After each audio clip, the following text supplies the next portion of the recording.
भाजपा सरकार के 8 साल पूरे होने पर विधायक अपना दल एस ने प्रेस कॉन्फ्रेंस की है। वहीं अपना दल एस विधायक ने इस दौरान सरकार की उपलब्धियां भी गिनाई। विधायक ने कहा कि घाटमपुर विधानसभा में विकास हो रहा है। बिजली पावर प्लांट और फ्लाईओवर घाटमपुर की मुख्य उपलब्धि बनी हुई है। वहीं सड़क, बिजली, पानी, जल भराव सहित अन्य समस्याएं जो थी उनमें लगातार निजात मिलता जा रहा है। वहीं चुनाव के समय में किए गए लगभग सभी वादों को पूरा करने में वो कार्यरत हैं। उनका साफ तौर पर कहना था कि जो भी चुनाव के समय वादे किए गए थे वो पूरा कर रही हैं और आगे भी वादों को पूरा करने का प्रयासरत कर रही हैं। वही विधायक घाटमपुर के निज निवास पर ये प्रेस कॉन्फ्रेंस की गई है। पहले तो मैं आप लोग का सबका धन्यवाद दूंगी और योगी सरकार का बहुत बहुत धन्यवाद दूंगी कि उनके 8 वर्ष जो पूरे हुए हैं बहुत ही सुगमता से, सरलता से और सबके सहयोग से आज हम लोग यहाँ तक पहुँच पाए हैं।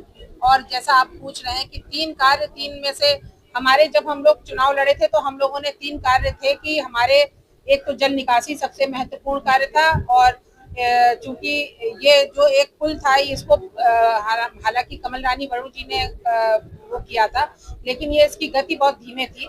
इसको तेजी गति लाई गई।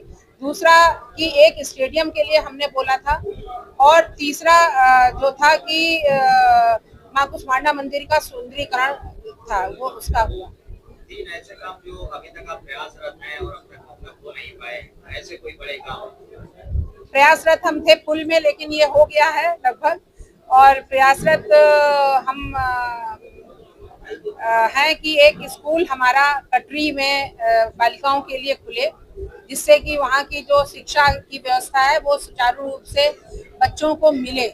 और एक जैसे प्रणाली होती है ना कि भाई मान लीजिए कि 5th क्लास तक बच्चा पढ़ गया, उसके बाद लड़कियां कहाँ जाएंगी, क्योंकि दूरी ज्यादा 5 किलोमीटर की भी दूरी होगी तो कोई भी लड़कियों को नहीं भेजेगा।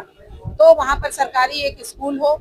और हमारी इच्छा यही है कि एक जिस तरह से आपका रामसारी में जो जमीन पड़ी हुई है उसमें या तो औद्योगिक नगरी हो जाए या फिर डिफेंस कॉरिडोर हो जाए।